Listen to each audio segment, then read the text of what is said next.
हाँ, तो चलिए मेरे जितने भी अभी व्यूअर्स हैं, आज मैं आपको बता दूं कि आज जो है क्लास स्टार्ट हो रहा है और इसलिए आज ये फर्स्ट क्लास है और फर्स्ट क्लास में ही आप सभी को हार्दिक हार्दिक आपकी शुभकामनाएं हैं और प्रारंभ करते हैं श्री गणेशाय नमः बोल करके और लेते हैं अगला स्लाइड।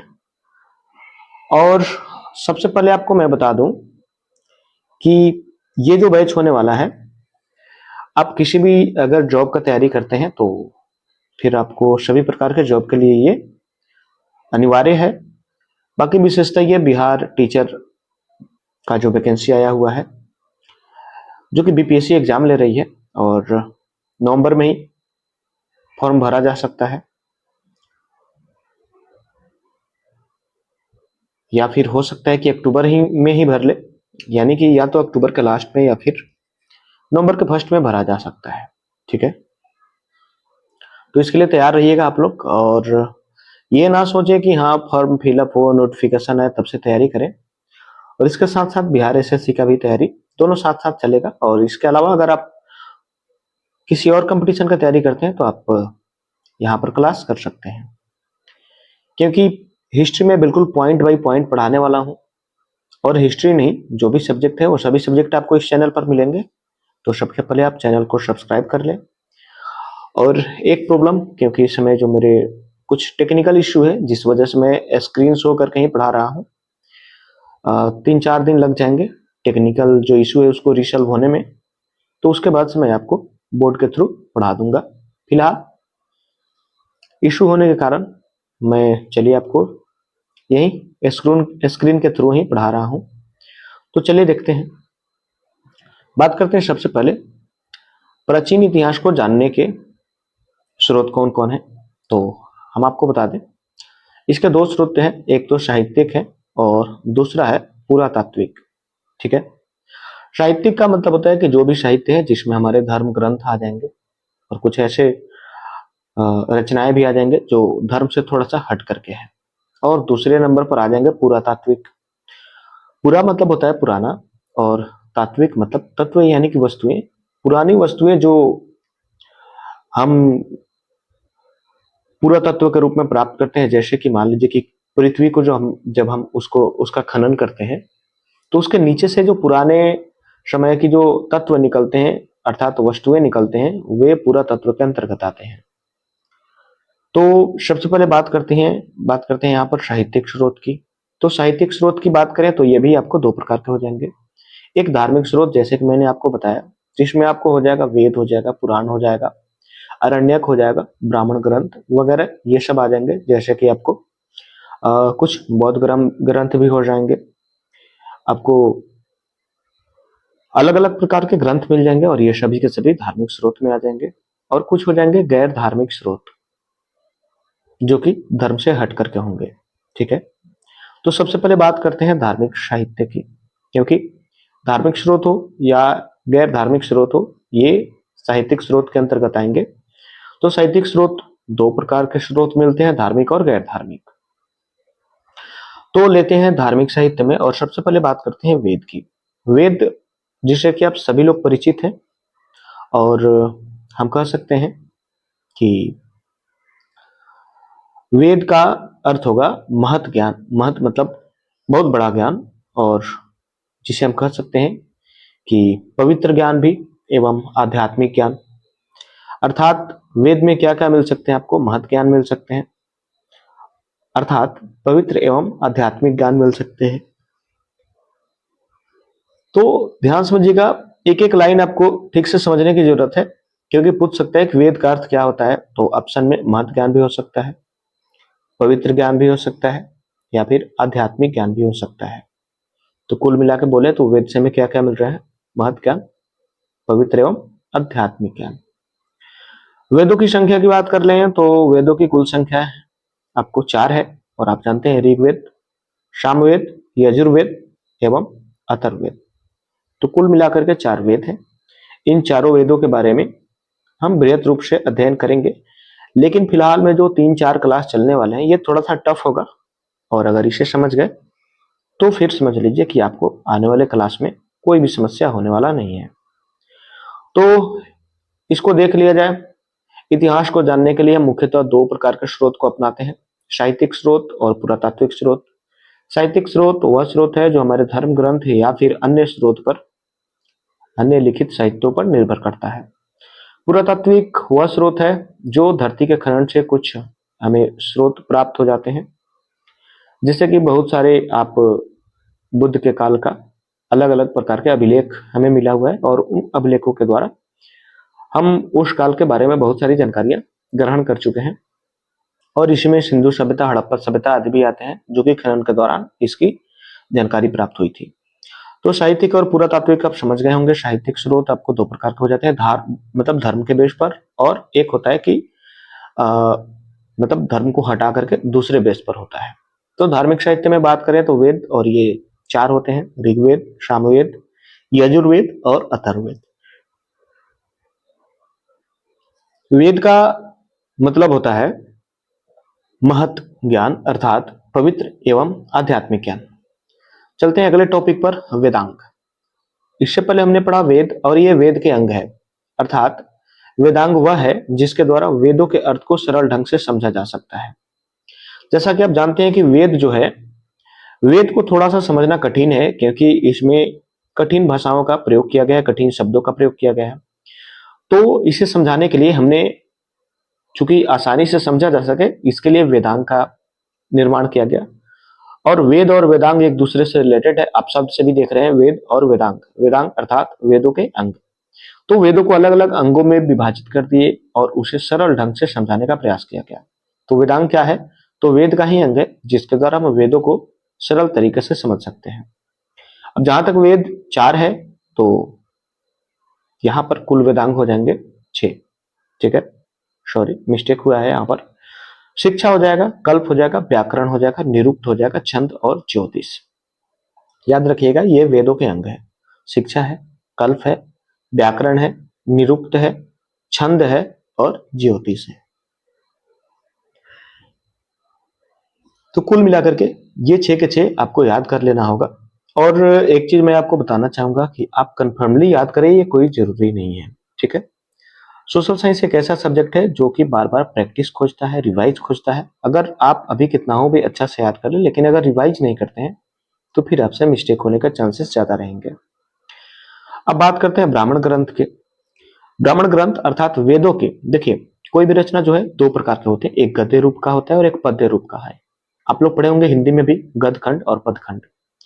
तो ब्राह्मण ग्रंथ जो है, वेदों की जो गद्य रूप है, जो वहां पर गद्य का प्रयोग किया गया है, तो उसी गद्य रूप में जो सरल व्याख्या किया गया है उसको हम ब्राह्मण ग्रंथ कहते हैं।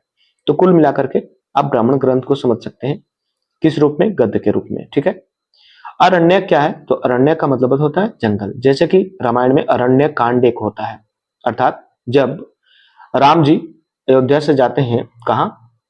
जंगल में, तो उस कांड को अरण्य कांड कहते हैं। और जंगल में जितने भी कांड हुए हैं, चाहे आपको मारीच का वध हुआ हो या फिर शूर्पणखा का नाक कटा हो, मतलब जो भी आपको समय गुजरा हुआ है जंगल में, वो सभी के सभी अरण्य कांड में हो जाएंगे। तड़का वध जो भी है।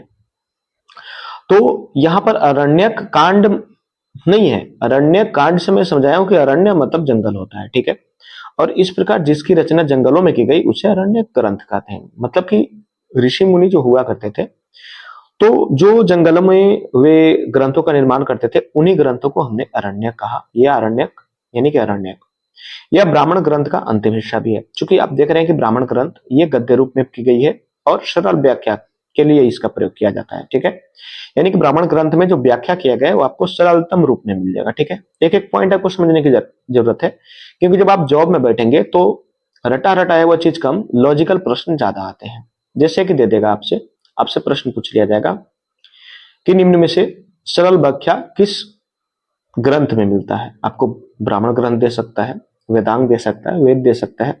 ठीक है, अलग अलग प्रकार के ऑप्शंस हो सकते हैं। तो अगर वेद की बात करें तो वेद में तो आपको टफ लेवल का आपको वर्ड मिलते हैं। तो जैसे ही पूछेगा कि सरल व्याख्या और वो भी गद्य के रूप में किसमें, तो ब्राह्मण ग्रंथ हो जाएगा।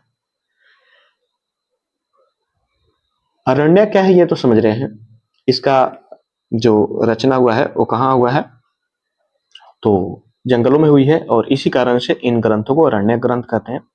और यह ब्राह्मण ग्रंथ का अंतिम हिस्सा है। पूछा जा सकता है ब्राह्मण ग्रंथ का अंतिम हिस्सा या फिर अरण्य क्या है, तो ऑप्शन में आ सकता है ब्राह्मण ग्रंथ का अंतिम हिस्सा।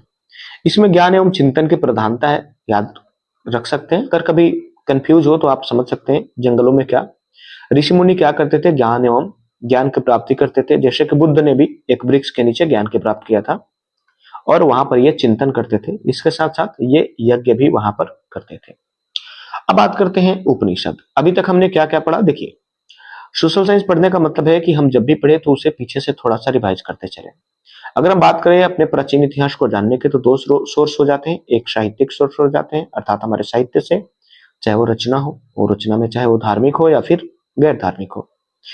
दूसरा हो जाता है पुरातात्विक, जो कि हमें पुराने वस्तुओं के अभिलेख या फिर उस समय के अलग अलग प्रकार के आकार या फिर मतलब अलग अलग प्रकार के लॉजिकों के द्वारा हम अपने प्राचीन इतिहास को अवधारणा तय करते हैं। साहित्यिक अगर स्रोत की बात करें तो ये दो प्रकार के हो जाते हैं, धार्मिक और गैर धार्मिक। धार्मिक में वेद के बारे में हमने जाना, इसका मतलब होता है महत् ज्ञान, ठीक है। वेदों की संख्या 4 है, बाकी आप समझ रहे हैं कौन कौन है और देख भी रहे हैं। वेदांग वह है, वेदों के अंग है, और ये इसमें क्या कहते हैं कि वेदों को सरल ढंग से समझाने का प्रयास किया जाता है, और ये कुल मिलाकर के 6 प्रकार के हैं। ब्राह्मण ग्रंथ अर्थात वेदों को गद्य के रूप में जो प्रस्तुत किया गया वो ब्राह्मण ग्रंथ है, और अरण्य ग्रंथ जो है ब्राह्मण ग्रंथ का ही सबसे अंतिम हिस्सा है, ठीक है। और कुल मिलाकर के अरण्यक जो है जंगलों में इसकी रचना की गई। बात करते हैं उपनिषद की। उपनिषद अर्थात विद्या प्राप्त करने के लिए गुरु के समीप बैठना। उपनिषद, देखिए उपनिषद, उप मतलब पास में, निषद अर्थात ज्ञान, तो गुरु के समीप बैठ करके ज्ञान प्राप्त करना क्या उपनिषद कहा जाएगा। इन्हें वेदांत भी कहा जाता है, ठीक है, तो ये याद रखिएगा, वेदांत है ये। और जो गुरु के समीप बैठ करके अंत में जो वेद ग्रहण किया जाता है वही वेदांत है, और वेदांत को समझ सकते हैं कि उपनिषद, उप मतलब समीप, निषद मतलब ज्ञान प्राप्त करना, ठीक है। तो गुरु के करीब जाकर के ज्ञान प्राप्त करना ही उपनिषद कहलाता है, और ये अलग अलग उपनिषद है, इसकी रचना भी की गई है। इसे वेदांत भी कहते हैं। और भारत का राष्ट्रीय आदर्श, आप लोग राष्ट्रीय आदर्श यहाँ पर ये याद रखेंगे, सत्यमेव जयते। भारत का राष्ट्रीय आदर्श क्या है, तो सत्यमेव जयते है।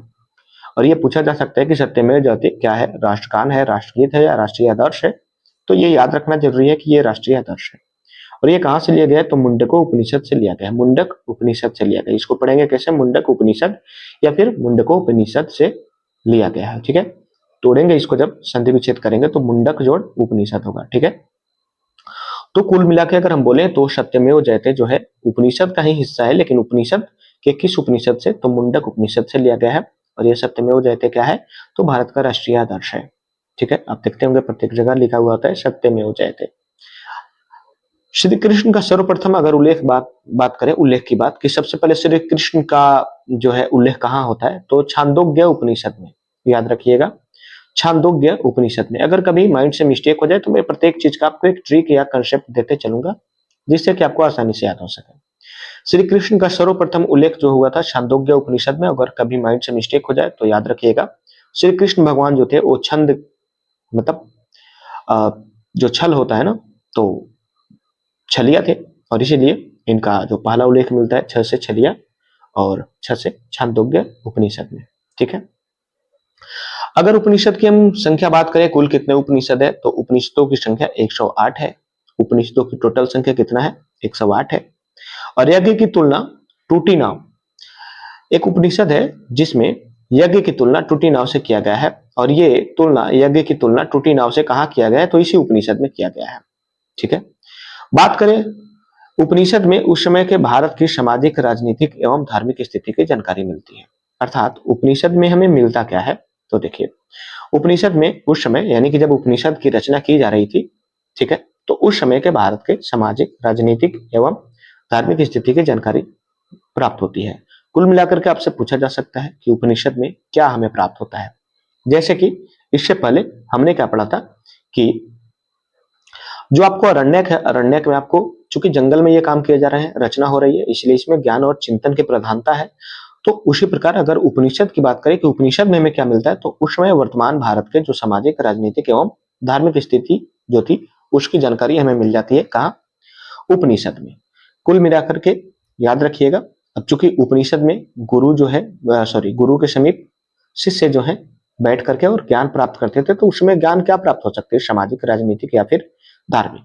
क्योंकि अर्थ को उस समय ज्यादा महत्व नहीं दिया जाता था। आर्थिक अर्थात अर्थ मतलब कि रुपए या फिर उससे संबंधित जो भी कैटेगरी आ जाए वो आपको आर्थिक में आ जाते हैं। तो आर्थिक को ज्यादा महत्व नहीं दिया गया था, समाज, राजनीति और धर्म को सबसे ज्यादा विशेष महत्व उस समय मिला करता था। इसलिए जैसे ही बात आएगा उपनिषद में क्या किस चीज की जानकारी मिलती है, तो भारत के सामाजिक, राजनीतिक, धार्मिक, आर्थिक इसमें नहीं लगाना है, क्योंकि उस समय अर्थ को ज्यादा महत्व नहीं दिया जाता था।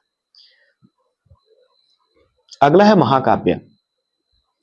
महाकाव्य आप जानते हैं कि दो ही हैं, रामायण एवं महाभारत। इसके अलावा भी है, लेकिन उसे हम महाकाव्य के श्रेणी में नहीं रखते हैं। ठीक है, तो रामायण और महाभारत की जो रचना है ये लगभग 4वीं शताब्दी ईसा पूर्व से 4वीं शताब्दी ईस्वी के बीच में माना जाता है। ठीक है, 4वीं शताब्दी ईसा पूर्व से, याद रखिएगा 4वीं शताब्दी यहाँ भी है, यहाँ भी है, लेकिन ये ईसा पूर्व है और ये ईस्वी है। ठीक है, ईसा पूर्व और ईस्वी क्या है, तो देखिए ईसा पूर्व है अर्थात ईसा मसीह का जब जन्म हुआ तो उससे पहले के जो भी वर्ष थे उसको ईसा पूर्व कहते हैं, अर्थात ईसा मसीह के जन्म के पहले।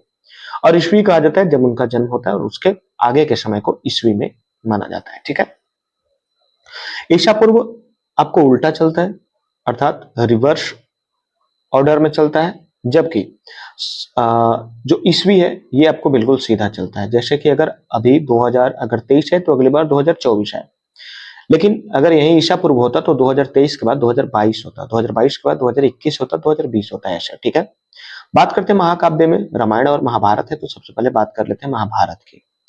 महाभारत का प्रारंभिक नाम जय संहिता है। ठीक है, ये बहुत इंपॉर्टेंट पॉइंट है और इसको नोट करके रखना होगा, माइंड में भी रखना होगा कि महाभारत का सबसे पुराना नाम क्या है, जय संहिता है। और इसके रचनाकार कौन थे, तो महर्षि वेद व्यास। यानी कि महाभारत का रचना किसने किया था, वेद व्यास ने किया था। उस समय अगर हम श्लोकों की मूल संख्या बोले तो 8800 था, लेकिन आगे चल करके याद रखिएगा महाभारत में 8800 कितना, 8800। ठीक है, याद रखिएगा। महाभारत जो हुआ था वो किसके कारण हुआ था, तो आपको मालूम होगा कि द्रौपदी के कारण हुआ था। और जब एक जल के कुंड में गिरे हुए थे कौन, दुर्योधन, वो देखते नहीं और उसमें गिर जाते हैं, तो एक जोर का अट्ठास लगाती है कौन, द्रौपदी। अट्ठास मतलब कि हंसना, तो उसी 88 से याद रख सकते हैं 8800। ठीक है, महाभारत में कुल कितने श्लोक हैं, तो श्लोक है आपको 8800। ठीक है, किसी न किसी कंसेप्ट से जोड़ के रखिएगा, कभी माइंड से मिस्टेक नहीं होगा। वर्तमान में कुल संख्या आपको कितना है, तो आप देख सकते हैं 1 लाख है। ठीक है, अब कहा उस समय 8800 और अभी कहा 1 लाख। तो यही जो चेंजिंग है, बहुत सारे चेंजिंग हुए। रामायण में भी जो श्लोक थे उसमें बहुत सारा चेंजिंग हुआ, और यही चेंजिंग जो है बाद में जो चेंजिंग किया गया इसके सत्यता पर कहीं ना कहीं एक प्रश्न चिन्ह लगा देता है, जो कि उसमें अपने अपने तरीकों से बहुत सारे चेंजिंग कर दिए गए। कुल 18 पर्व है। महाभारत में कितने पर्व हैं, तो 18। अब याद रख सकते हैं महाभारत में कुल कितने श्लोक हैं, तो 88 और यहाँ पर भी 18, दोनों 8 से है। ठीक है, 8800 श्लोक है और यहाँ पर 18 पर्व है। महाभारत का जो युद्ध है 950 ईसा पूर्व में लड़ा गया था। ठीक है, श्रीमद् भागवत गीता भीष्म पर्व से संबंधित है, ये याद रखना है। श्रीमद् भागवत गीता, एक चीज आपको बताना चाहेंगे कि यहाँ पर जो रचना काल बताया गया है इसको आप कंफर्म नहीं मान सकते हैं, क्योंकि ऐसा माना जाता है। ठीक है, ये चीज दिमाग में रखिएगा।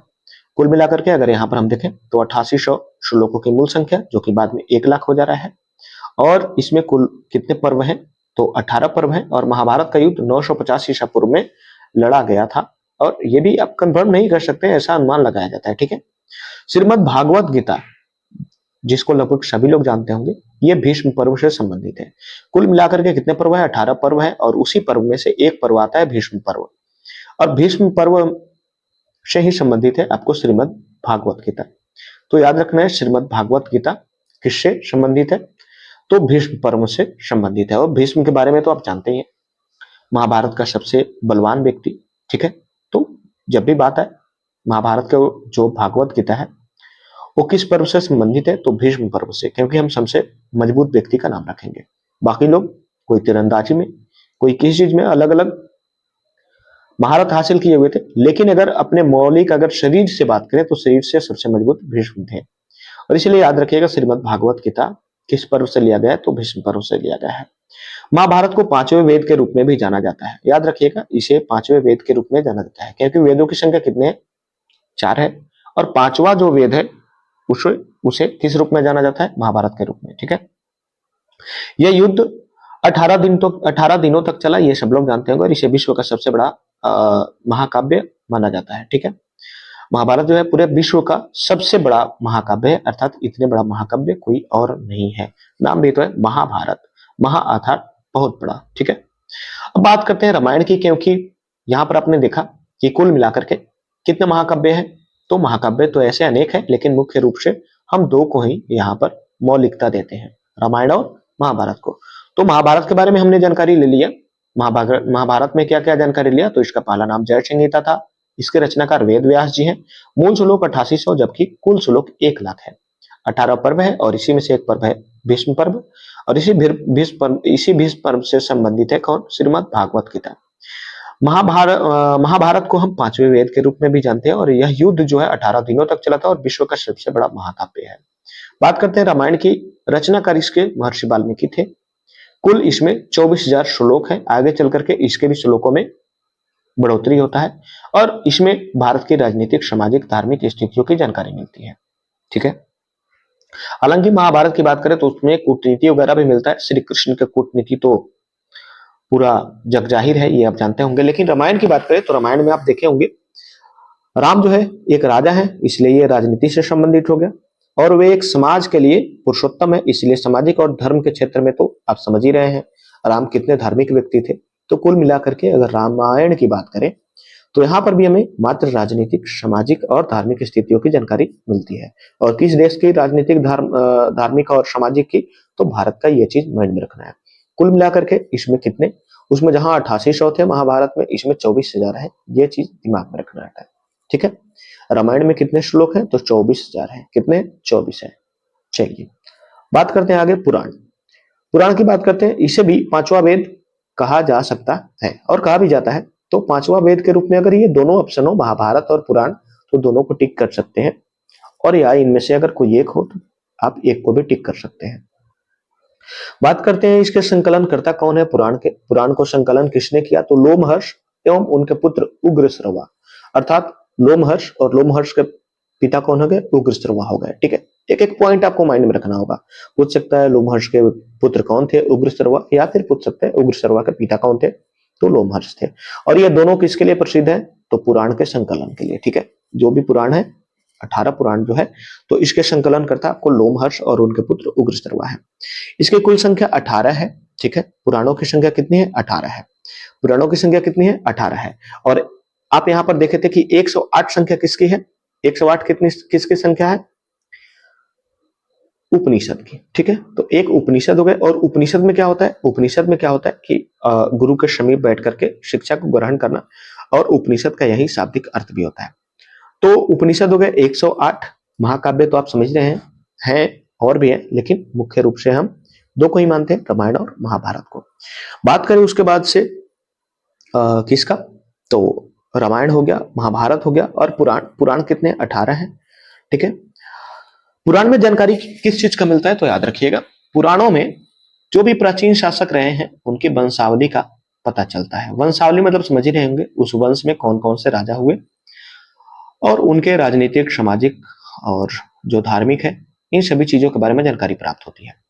बात करें जैसे विष्णु पुराण का ही, ऐसे तो पुराण 18 है, अलग अलग पुराण है, जैसे कि मत्स्य पुराण, विष्णु पुराण, वायु पुराण, गरुड़ पुराण, बहुत सारे पुराण आपने नाम सुना होगा, ठीक है। हमने यहाँ पर हमें 18 पुराणों के बारे में नहीं पढ़ना है, बस जो महत्वपूर्ण है और जो परीक्षा में पूछे जाते हैं उसकी जानकारी मैं आपको दे रहा हूँ। विष्णु पुराण सबसे पहले बात करते हैं। विष्णु पुराण में मौर्य वंश की जानकारी मिलती है, तो विष्णु पुराण को मौर्य वंश से जोड़ के रखिएगा, ठीक है। और मौर्य वंश के संस्थापक जो होते हैं आपको मालूम होगा कौन है? चंद्रगुप्त मौर्य, इतना तो जानते होंगे, चंद्रगुप्त मौर्य। हालांकि चंद्रगुप्त जो है, उनके राजा बनने के पीछे सबसे बड़ा हाथ किसका था? कौटिल्य का था, यानी कि उन्हीं को चंद्रगुप्त चाणक्य कहते थे, और उनका एक और नाम था विष्णुगुप्त। तो याद रखिएगा, विष्णु पुराण विष्णुगुप्त के द्वारा स्थापित कराए गए वंश मौर्य वंश की जानकारी देता है, ठीक है। तो विष्णु जैसे ही आ जाएगा विष्णु पुराण समझ लीजिए, यानी कि विष्णुगुप्त अर्थात चाणक्य अर्थात कौटिल्य ने किसकी? चंद्रगुप्त की सहायता की थी मौर्य वंश की स्थापना करने में। इसलिए विष्णु पुराण जब भी बात आएगा तो समझ लीजिएगा मौर्य वंश की जानकारी। वायु पुराण की अगर बात बोले तो गुप्त वंश की जानकारी। अगर कभी माइंड से आपके मिस्टेक हो जाए तो वायु हमेशा गुप्त ही होता है, जो कभी दिखाई नहीं देता है। ठीक है, तो वायु पुराण की अगर बात करें कि वायु पुराण से हमें किस चीज की जानकारी मिलती है, तो गुप्त वंश की जानकारी मिलती है। ठीक है, सबसे अधिक प्राचीन एवं प्रमाणिक अगर पुराण की बात करें, सबसे अधिक प्राचीन और प्रमाणिक यानी कि सबसे पुराना और प्रमाणिक अगर पुराण, क्योंकि 18 पुराण है और इसमें सबसे ज्यादा प्रमाणिक पुराण है और सबसे पुराना पुराण है, तो यह है मत्स्य पुराण। ठीक है, मत्स्य मतलब मछली होता है। तो याद रखिएगा सबसे पुराना क्या? मत्स्य पुराण है, याद रखिएगा। अगर आपने विष्णु पुराण देखा होगा तो उसमें मत्स्य के बारे में तो आपने देखा ही होगा, मछली होता है, कैसे अपना आकार बढ़ाता है, फिर आगे चल करके बाकी सभी संबंधित जो भी कंटेंट है वो तो आप समझ ही रहे होंगे। नोट में अगर यहाँ पर बात करें तो मत्स्य पुराण सातवाहन वंश से संबंधित है। याद रखिएगा मत्स्य पुराण में किस वंश की जानकारी मिलता है, क्योंकि पूरा जो पुराण है वो आपको यहाँ पर किसी न किसी वंशावली का ही जानकारी मिलता है। ठीक है, जो भी शासक थे उनके वंशावली का। विष्णु पुराण की बात करें तो मौर्य वंश के वंशावली का जानकारी मिलता है। वायु पुराण की बात करें तो गुप्त वंश की वंशावली की जानकारी मिलता है। और अगर मत्स्य पुराण की बात करें तो मत्स्य पुराण में मछली कितने? तो 7 याद रखिएगा। ठीक है, कितने मछलियां? तो 7 मछलियां। ठीक है, तो सातवाहन इसको याद कर लीजिएगा ऐसे। मत्स्य पुराण किससे संबंधित है? तो सातवाहन वंश से संबंधित है। अब बात करते हैं यहाँ पर बौद्ध साहित्य की। ठीक है, बौद्ध साहित्य की बात करें तो यह मूल रूप से 4 भागों में विभाजित है।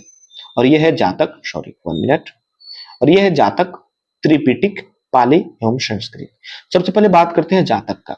ठीक है, तो जातक यह 550 कथाओं का एक संग्रह है, जिसमें बुद्ध भगवान के यानी कि जो भी बौद्ध हैं उनके और बुद्ध भगवान के ये मतलब पवित्र ग्रंथ है। और इसमें महात्मा बुद्ध के पूर्व जन्मों की कहानियां मिलती है, मतलब उनके जन्म के पहले की कहानी। ठीक है ना, पूर्व जन्म यानी कि ऐसा माना जाता है कि उनका पहले भी जो जन्म हुआ था अलग अलग रूपों में, तो पूर्व जन्म में उनकी क्या कहानी रही थी, ये कहाँ मिलता है? जातक में मिलता है। कहाँ मिलता है? जातक। तो याद रखिएगा महात्मा बुद्ध के पूर्व जन्मों की जो है जानकारी कहाँ मिलता है? तो जैसे ही बात आएगा पूर्व जन्म, तो जैसे जन्म और जैसे जातक। ठीक है ना, यानी इनके पूर्व जन्म की जो कहानियां हैं वो जातक में मिलती है। कुल मिलाकर के कितने कथाओं का संग्रह है? ये 550 कथाओं का संग्रह है। और अगर बात करें अजंता की चित्रकारी, आप लोग सुने गए अजंता की जो गुफाएं थी उसमें कुछ चित्रकारी होती है, तो अजंता की चित्रकारी जातक की कहानियां दर्शाती है। यानी कि जो जातक की कहानियां है वहां पर अजंता के कुछ चित्रकारी के बारे में जानकारी मिलती है। ठीक है, त्रिपिटक की बात करें, सबसे पहले यहाँ पर आपने देख लिया बौद्ध साहित्य, और यह मूल भाग से 4 भागों में बांटा गया है। पहला है जातक, त्रिपिटक, पाली एवं संस्कृत। जातक में आप समझ रहे हैं 550 कथाओं का एक संग्रह है, और बौद्धों का यह एक जो बुद्धिस्ट है उनका एक पवित्र ग्रह है, जिसमें बुद्ध भगवान के ठीक है पूर्व जन्मों की कहानियां मिलती है। और अजंता की जो चित्रकारी है उसके भी यहाँ पर ये जो अजंता की चित्रकारी है, ये जो जातक है इसमें इसकी कहानी दर्शाई जाती है, या फिर इसकी जानकारी भी वहां पर है। मतलब अजंता की चित्रकारी जातक से संबंधित, महात्मा बुद्ध के पूर्व जन्मों की कहानी जातक से संबंधित, 550 कथाओं का संग्रह किसमें है? जातक में है। और बौद्धों का यह एक पवित्र ग्रंथ है। ये सभी चीजें आपको माइंड में रखना है। बात करें त्रिपिटक का, त्रिपिटक यहाँ पर त्रि का मतलब हो जाता है 3, त्रि का मतलब हो जाता है कितना? 3। तो चलिए ध्यान समझिएगा, त्रिपिटक में त्रि मतलब 3। तो त्रिपिटकों की भाषा प्रकृत है, यानी कि त्रिपिटक जो त्रिपिटक लिखे गए हैं ये किस भाषा में लिखे गए हैं? प्रकृत भाषा में लिखे गए हैं। और ये 3 है, सुत्त पिटक, विनय पिटक और अभिधम पिटक। ठीक है, 3 है, सुत्त, विनय, अभिधम, पिटक। ठीक है ना, तो कुल मिलाकर के 3 पिटक है, सुत्त, विनय और अभिधम। याद रखिएगा, अगर कभी ये आपके माइंड से अगर कंफ्यूज हो जाए तो याद रखिएगा विनय को बोला जा रहा है कि सुत्त विनय, यानी कि विनय तू सुत जा। ठीक है, सुत्त विनय और अभिधम से गिर जा। ठीक है, तो याद रखिएगा विनय क्या करेंगे? सूतेंगे और धम से गिर जाएंगे। तो विनय पिटक सूतेंगे, सुत्त पिटक और गिरेंगे धम से, तो धम पिटक यानी कि अभिधम पिटक। ठीक है, 3 पिटक हो गए आपको, सुत्त पिटक हो गए, विनय पिटक हो गए और अभिधम पिटक हो गए। ठीक है, और इनकी भाषा क्या है ये याद रखना है, कुछ भी पूछा जा सकता है। ठीक है, त्रिपिटक जो है वो प्रकृत भाषा में है। ठीक है, अब बात करें यहाँ पर कुछ पाली ग्रंथ। ठीक है, तो प्राचीनतम बौद्ध ग्रंथ पाली भाषा में है। ठीक है ना, पाली क्या है? भाषा है। तो जो भी प्राचीनतम बौद्ध ग्रंथ है वो किसमें है? पाली भाषा में। ठीक, तो त्रिपिटक के बाद हम आते हैं मिलिंद पन्हों से। मिलिंद पन्हों से कुछ जानकारी लेते हैं। और इस बौद्ध ग्रंथ में यूनानी नरेश मीनांडर, यूनान के एक नरेश थे मीनांडर, और उन्हीं को मिलिंद कहा जाता था। एवं बौद्ध भिक्षुक नागसेन। तो नागसेन और मिनांडर यानी कि मिलिंद, मिलिंद और नागसेन के बीच में एक वार्तालाप होता है। ठीक है, तो मिनांडर का नाम है मिलिंद, मिनांडर का ही नाम क्या है, मिलिंद है। और मिलिंद का बातचीत किससे होता है, नागसेन से। मिलिंद का बातचीत किससे होता है, नागसेन से होता है। ठीक है, तो जो नाग देवता है वो मिलिंद से, मिनांडर को मिलते हैं कौन, नाग। ठीक है, तो मिनांडर अर्थात मिलिंद की बातचीत होती है, एक बौद्ध भिक्षु होते हैं नागसेन, इन दोनों के बीच में जो वार्तालाप होता है, तो इसी वार्तालाप को मिलिंद पन्नों में क्या किया गया है, लिखा गया है। ठीक है, अब बात करते हैं दीपवंश। ठीक है, दीपवंश ये श्रीलंका यानी कि श्रीलंका को पहले सिंघल द्वीप कहा जाता था। ऐसे तो श्रीलंका एक द्वीप है, आपको मालूम होगा, चारों तरफ क्या आपको जल से घिरा हुआ है, तो इसलिए ये एक द्वीप है और श्रीलंका को पहले सिंघल देश कहा जाता था। याद रखिएगा, ऑब्जेक्टिव में आ सकता है कि सिंघल निम्न में से किन देश से संबंधित है। तो द्वीप वंश में क्या है, चूंकि द्वीप की जब भी बात आएगा तो द्वीप कौन है, श्रीलंका ही है, हमारे आसपास में तो वही है। तो द्वीप वंश में श्रीलंका के इतिहास पर प्रकाश डाला गया है। ठीक है, और ये भी एक बौद्ध ग्रंथ है। महावंश की बात करें तो इसमें मगध के राजाओं की, चूंकि जानते हैं कि उस समय मगध एक महाशक्तिशाली क्षेत्र हुआ करता था, मगध के जो शासक थे वो बहुत शक्तिशाली थे, महाशक्तिशाली। तो जैसे ही बात हो जाएगा महावंश का, तो समझ लीजिए महावंश उस समय मगध था। तो महावंश में मगध के राजाओं की क्रमबद्ध सूची है, यानी कि मगध में कौन कौन से राजा हुए, इसकी सूची कहाँ है, तो महावंश में है। तो महावंश जैसे ही आ जाएगा, याद रखिएगा महावंश और महाशक्तिशाली कौन थे, मगध के शासक हुआ करते थे, इसलिए महावंश मगध के राजाओं की जानकारी इसमें मिलता है। बात करते हैं चूल वंश का, इसे कैंडी चोल साम्राज्य के विघटन की जानकारी मिलती है। कैंडी चोल, चूल भी है चोल भी है, आप समझ सकते हैं, चूल वंश। ठीक है, तो इसमें चोल साम्राज्य के, कैंडी चोल साम्राज्य के विघटन की जानकारी मिलती है। विघटन मतलब उसका खत्म होने का।